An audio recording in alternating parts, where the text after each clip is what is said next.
Live from New Delhi, you're watching DD India Live, India's voice to the world with me, Deepika, coming up in the next half an hour. External Affairs Minister Dr. S. Jaishankar calls old world order unrealistic, says power today has significantly spread across multiple dimensions.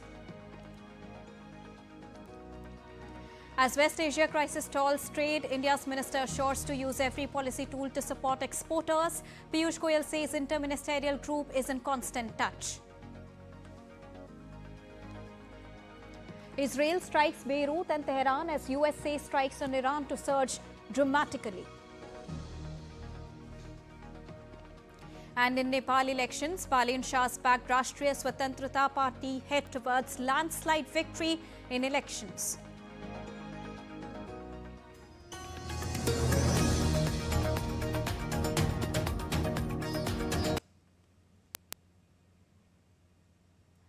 Good evening to all the viewers joining us at this evening broadcast. To begin with the latest. Well, India's External Affairs Minister Dr. S. Jaishankar today asserted that the era of big deals between dominant powers is over, stating that global multipolarity is now an irreversible reality rooted in shared historical experiences.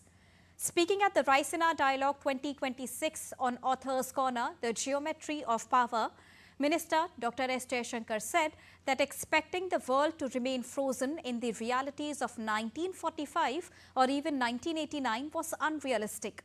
He noted that power today has significantly spread across multiple dimensions, moving beyond the controls of a few select powers. This was the order by the West, for the West, from the West. Now, it doesn't mean that others didn't use it. Smart people did, smart countries did. But when we look back at these 70 years, I think the expectation that we can freeze a 1945 or a 1989 forever was a very unrealistic one. Finnish president also spoke at the session, stressing that the ongoing conflict shows the urgent need for a new multilateral movement. He added that the cost of the current multipolar world is too high and nations must come together to forge a new covenant for peace and security. We come to what is the cost for peace and security. Well, we can see it right now, and this is what makes me so optimistic that we're going to have this new multilateral moment. And so I try to see the silver lining and say, well, because we're seeing what's going on in the Middle East, we're seeing what's going on in Ukraine, we're seeing what's going on in Sudan, therefore we need to come together to some kind of a new covenant, because actually the cost of multipolarity is too high right now. At Raisina Dialogue 2026, Minister of State for External Affairs of India, Kirti Vardhan Singh, reflected on the theme of samskara, which is assertion, accommodation and advancement. He said that India's approach to global affairs is rooted in its civilizational wisdom, firmly asserting national interests, accommodating diversity through inclusive multilateralism, and advancing shared prosperity through technology and trade partnerships. The minister stressed that India's decisions are not guided by aligning with any single bloc. India's decisions are guided by our national interests, not by aligning with any single bloc. This conviction is tested daily, from energy security to distant conflicts, where India consistently upholds autonomy while deepening partnerships. Assertion begins with sovereignty. Along our borders, we have made it clear that peace and tranquility are indispensable for normalcy in relations. The dignity of our citizens and the status of our frontiers are not variables to be traded. Chief of Naval Staff Admiral Dinesh Kumar Tripathi was also present at the Raisina Dialogue, where he highlighted India's commitment to Atmanirbharta or self-reliance in defence while actively collaborating with partner nations. We in India obviously believe in Atmanirbharta and self-reliance, as are many other countries, and we deal with many our partner nations to develop capabilities in the defense sector based on co-development and co-production. We, as a country, are fully aware as to how to work with many partners.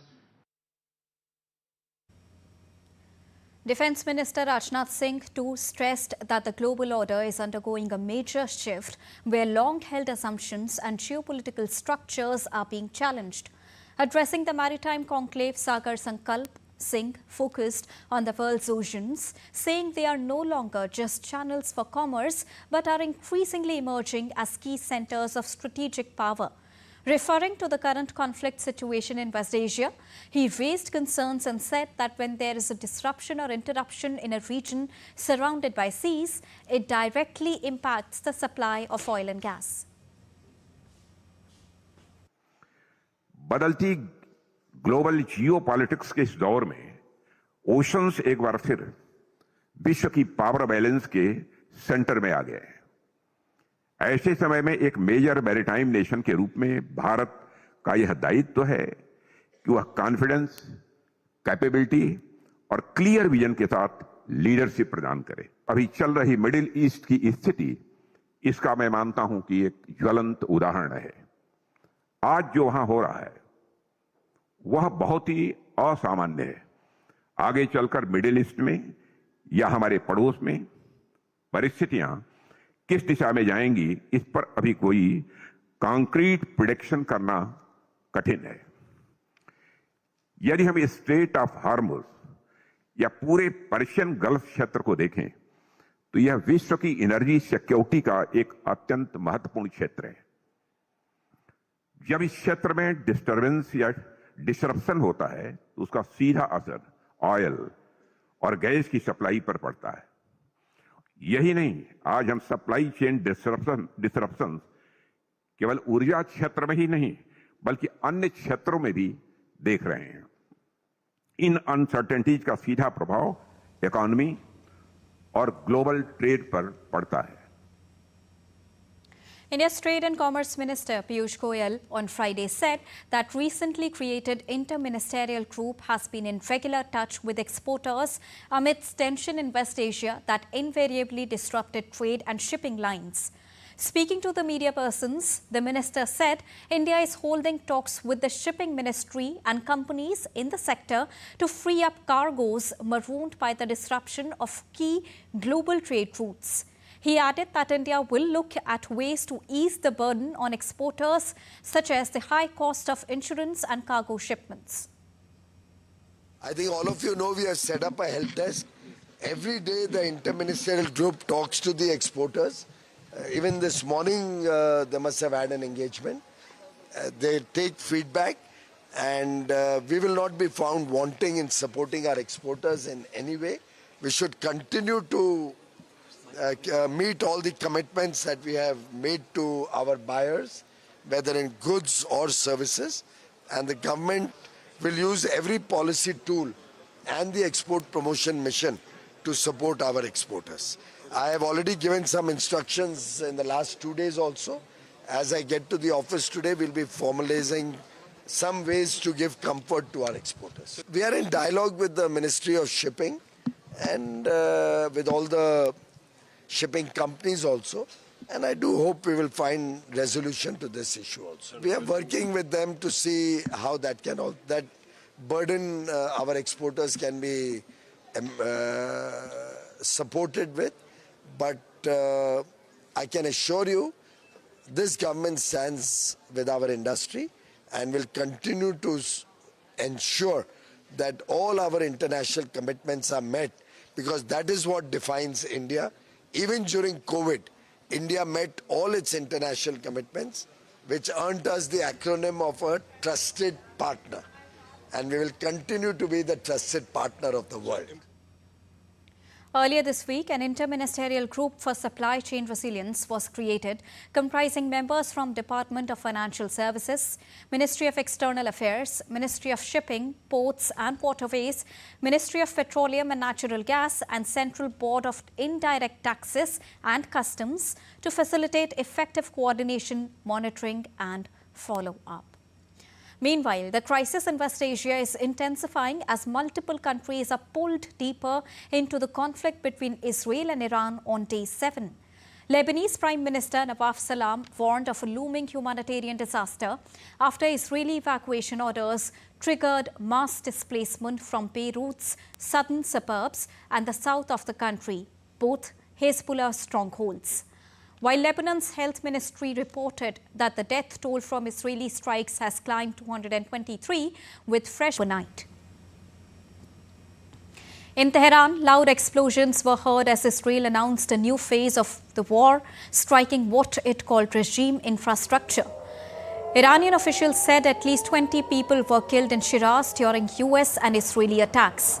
Meanwhile, missiles launched from Iran triggered alerts over Tel Aviv, with Israel's defense system intercepting incoming threats. The conflict has spilled across the Gulf. Kuwait confirmed 67 soldiers injured in Iran's retaliation campaign, which is the highest toll among Gulf militaries.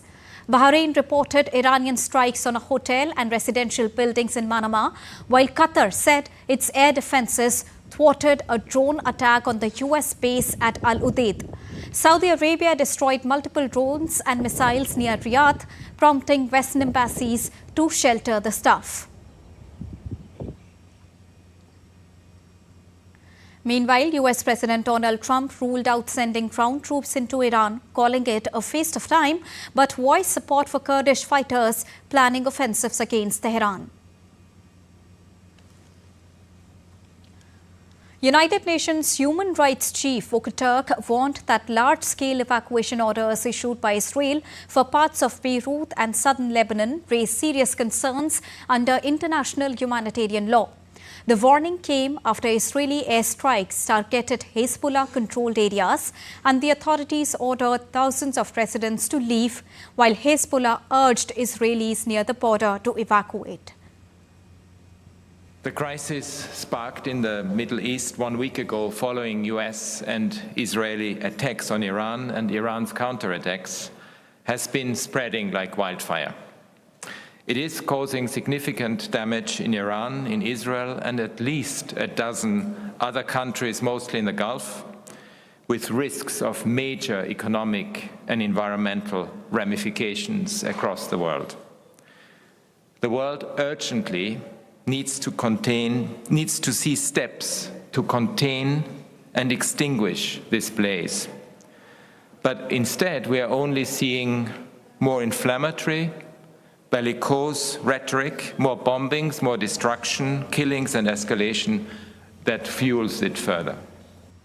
Apart from targeting the Gulf countries, Iran has been saying that it will attack any ship trying to pass through Strait of Hormuz, a critical waterway for about a fifth of the world's oil and gas. Reacting to which, Israel's ambassador to the UN, Danny Danon, said that Tehran's missile volume is declining and said that its ability to disrupt the strait will be severely diminished within days. We are advancing. It is only a matter of time before the rocket fire is minimized and their capabilities are dismantled. Every day, their capabilities shrink. Every hour, we, together with the US, degrade, destroy, and dismantle their launch sites and stockpiles.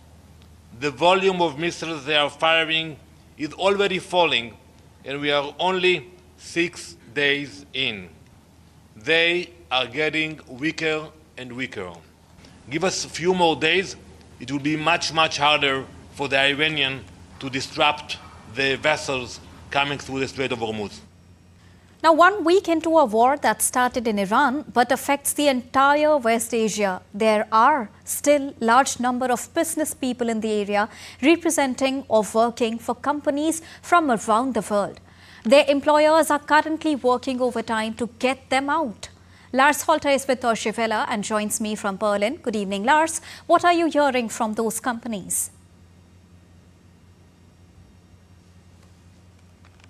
Mainly that there's really a lot of them. Globally operating banks, engineering companies, corporate consultants, lots of companies, including from Germany and other European countries, have representatives stationed in the Middle East. Many, of course, in Israel, but even more in the United Arab Emirates, in Dubai, in Abu Dhabi, some are in Qatar. So altogether, there's tens of thousands that are currently there, and the companies employing them are looking for ways to get them and often their families as well out of the dangerous zone. One company specializing in such global rescue operations said that they received 1,000 requests within 24 hours after the war started. Now, to compare that to previous events after Hamas' terror attack on Israel in 2023, there were around 1,000 requests over the course of several months. So this seems to be a volume those rescue specialists have never seen before. Well, not entirely surprising, as this now covers a larger area, of course, and including the Emirates, which have been seen as a tremendous growth opportunity for Western companies in many sectors. Tell us, how are these rescue companies extracting all these business people?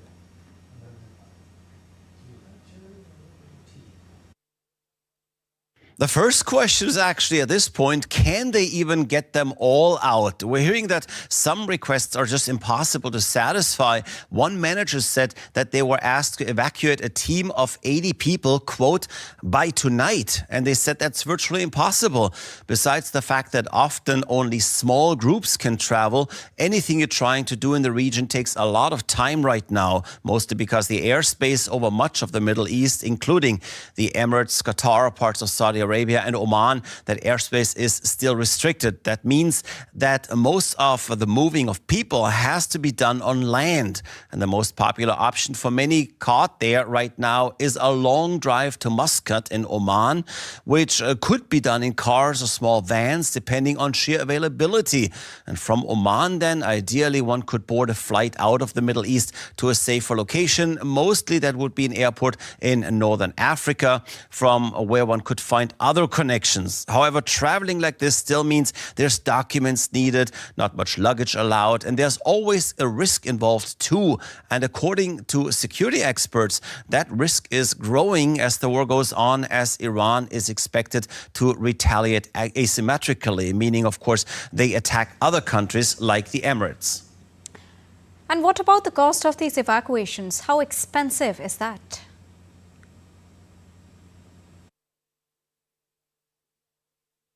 That very much depends on how companies manage to get their people out. If this happens by land, like I mentioned, the long drive to Oman and such, then it's just a couple of $1,000s per person plus whatever flight they take. But we're also seeing a huge request for private jets for the region, with some providers specializing in flying people out. Now, that would still not happen through any of the major airports in the region, Dubai, Abu Dhabi or Doha. But if evacuees manage to get to an airport like Muscat, they can be flown out on a charter. And those prices have just doubled as companies are eager to get their people to safety. One private jet service company said that a regular flight between Oman and Portugal would have cost $100,000 for a group of up to 16 people. But the price just doubled to $200,000 with the huge demand they've been seeing. All right, thank you so much, Lars, for joining us and getting us the latest on this.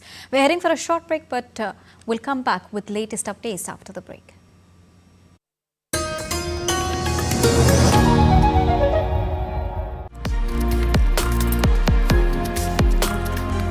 You are the first Finnish president in 30 years to visit India. How did your talks with Prime Minister Modi go? I found him very astute, intelligent, analytical. It was a very good conversation. I think if you're the Prime Minister of India, you've been elected 3 times, you're the head of government of the biggest democracy in the world. You can talk about a range of issues, from artificial intelligence to trade to geopolitics to conflicts to transatlantic relations and many other things.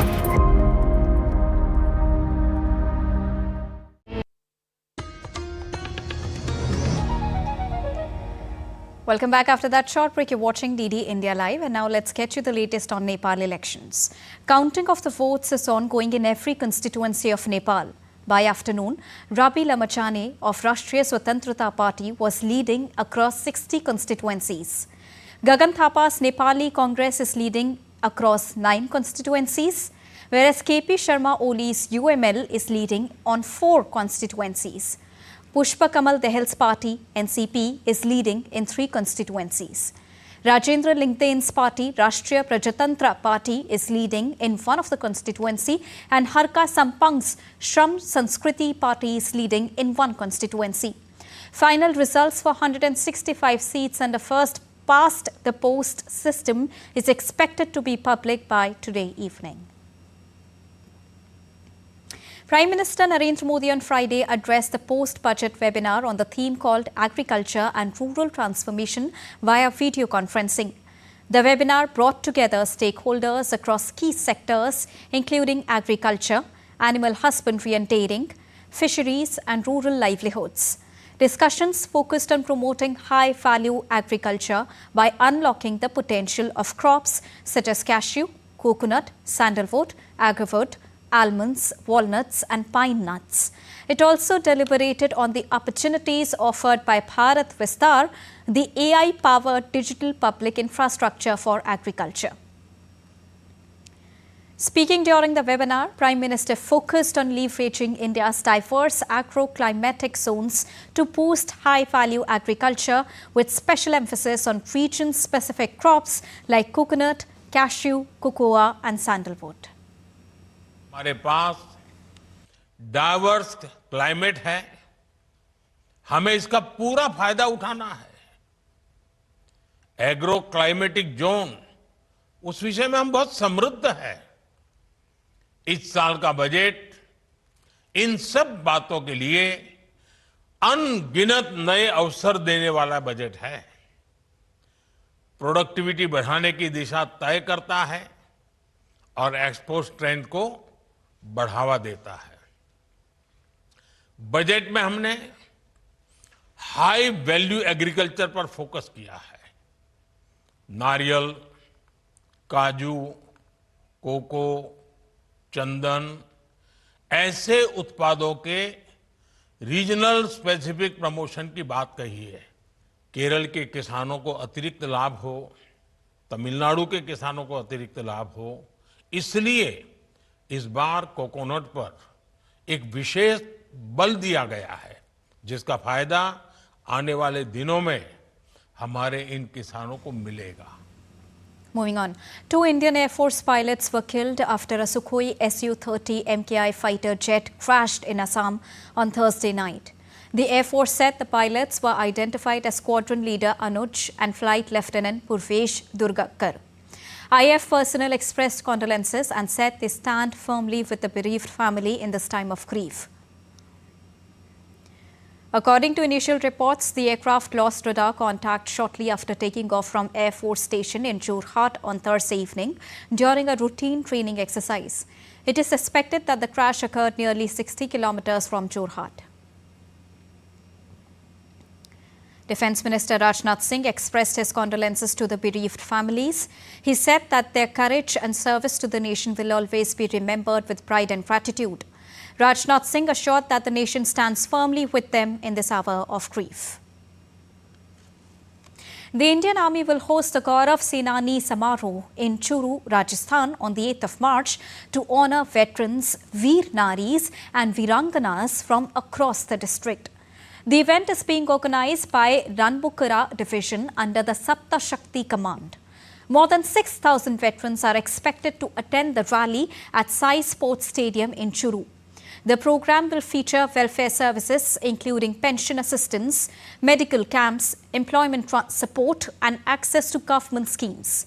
The event will also include equipment, displays and cultural performances while honouring veterans and their families for their service and contribution to the nation.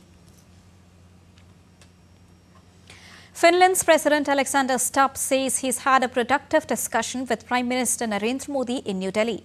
President Stubb, who is the first Finnish head of state in 30 years to visit India, spoke extensively about bilateral ties in an exclusive interaction with DD India on Friday. Take a listen.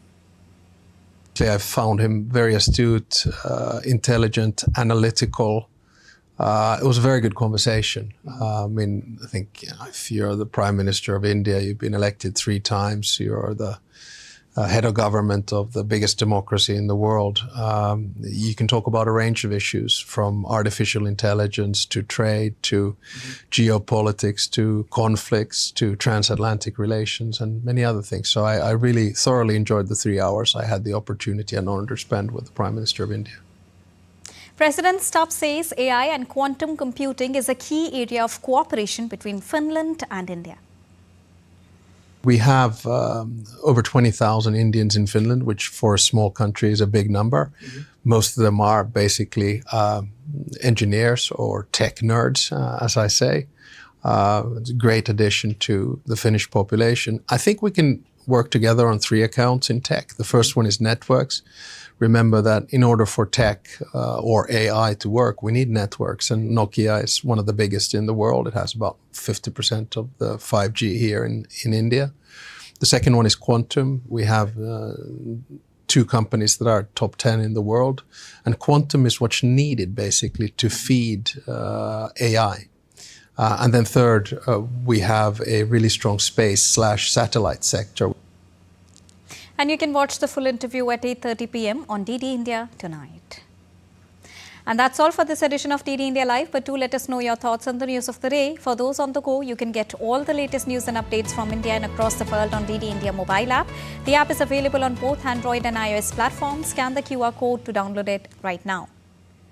We'll be back with more news as it breaks here on DD India. I am Deepika, and from all of us here in New Delhi, thank you so much for watching DD India Live.